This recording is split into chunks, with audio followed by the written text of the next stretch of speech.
আমি না ভীষণ ফটো তুলতে ভালোবাসি, আর যখনই দেখি ওয়েদার ভালো আছে তখনই ঠিক করে ফেলি ফটো তুলতে যাব। আমার বাবার যদি একটা ফটো স্টুডিও হতো তাহলে সেখানে শুধু মনে হয় আমারই ছবি থাকতো।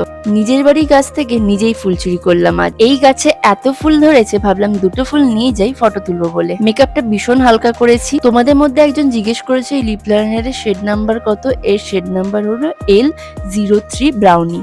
আর এটা বলতে পারো আমার ফেভারিট লিপ কম্বো, এটাই আমি সবসময় ইউজ করে থাকি। লিপস্টিকটাও ঠোঁটে ভালো মতো করে অ্যাপ্লাই করে নিয়েছি।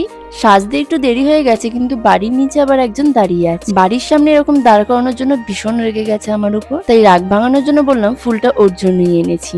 এই চায়ের দোকানে দেখলাম গরমা গরম সিঙ্গারা ভাজছে। আর বিকেল বেলা বাইরে চটপটা খেতে আমার তো ভীষণই ভালো লাগে। খাওয়া দাওয়া করে চলে এসেছিলাম এইদিকে। এখানে না ভীষণ ভালো ভালো ফটো ওঠে, আর একটা পোজ দিতে গিয়ে কাল ঘাম যেন ছুটেই গেছিল। দেখো কতগুলো ছবি তুলেছি। ফটো তোলা কমপ্লিট, চলো এবার বাড়ি যাওয়া যাক।